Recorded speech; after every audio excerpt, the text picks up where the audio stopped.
Hey guys, welcome back to the Watches and Giggles channel. This is Chris from Chicago, and today I wanted to talk to you guys about the biggest mistake I've ever made in the luxury watch market game.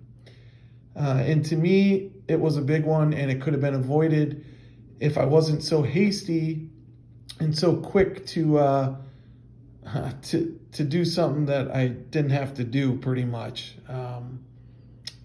So we'll get into that.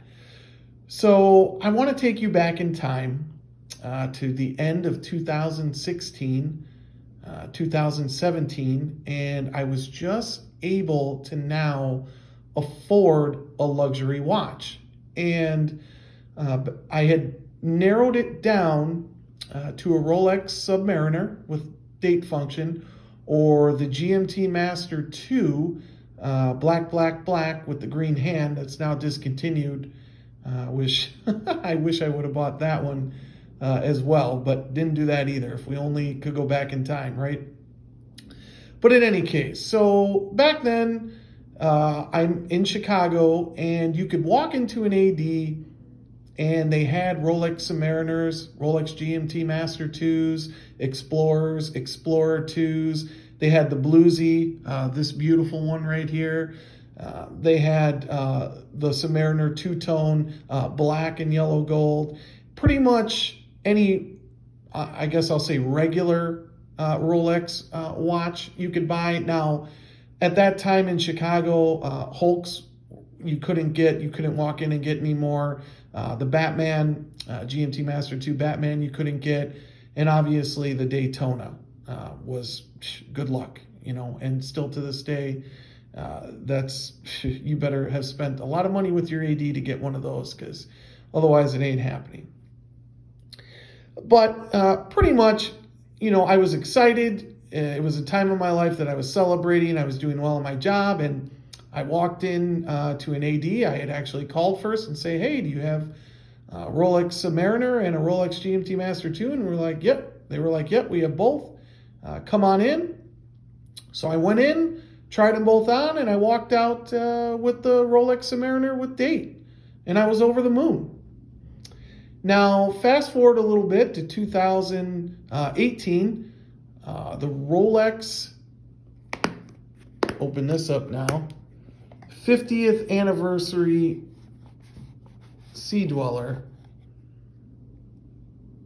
was calling my name, okay? I had to have this watch. Love it. Don't regret getting this watch, but I regret what happened to get it. So I felt a little guilty, and I felt that these watches were too similar.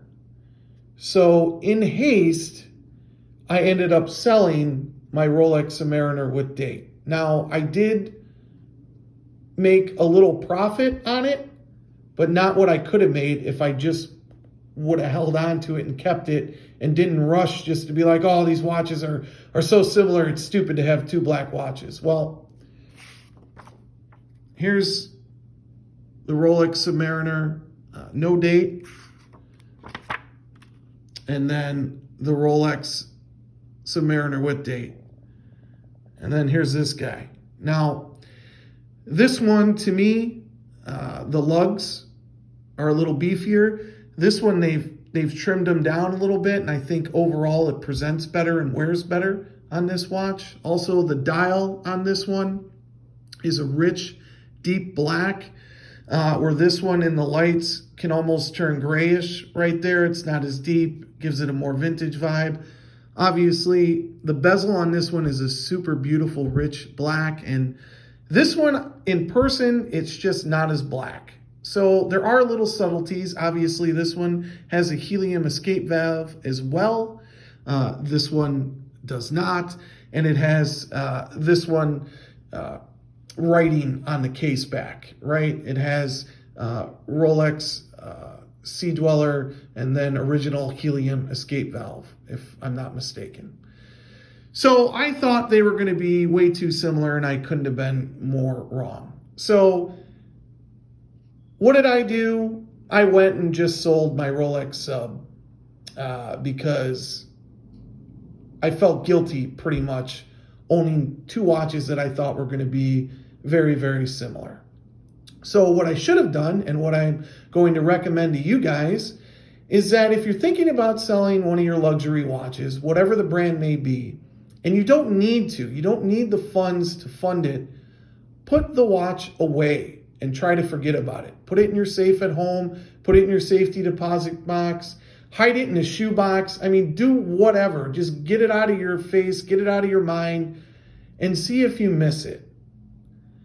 Because maybe 2-3 months down the road, if you forget about it and you're like, oh, I really don't even care about that watch, then sure, go ahead and sell it. But if you're missing it and can't wait to get it back on the wrist, you're really going to regret it.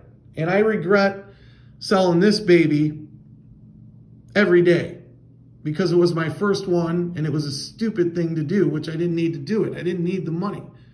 Hopefully, I will be able to rectify it pretty soon, and I'm going to try to get this baby. Hopefully soon enough, I will become an owner of a Rolex Hulk, purchased from an AD at MSRP. So that's it, guys. That's my story for today. Hopefully it can save you guys some hardship and some mental anxiety and troubles down the road. Just don't jump to anything, okay? Take your time and really think it through. And that's about it, guys. If you would like to add one of your horror stories into the comments, a mistake that you guys made, I'd really appreciate it and make me feel better. If not, that's fine too. But thank you so much for joining me again, guys. This is the Watches and Giggles channel, and this is Chris from Chicago. I'll talk to you later. Take care, guys.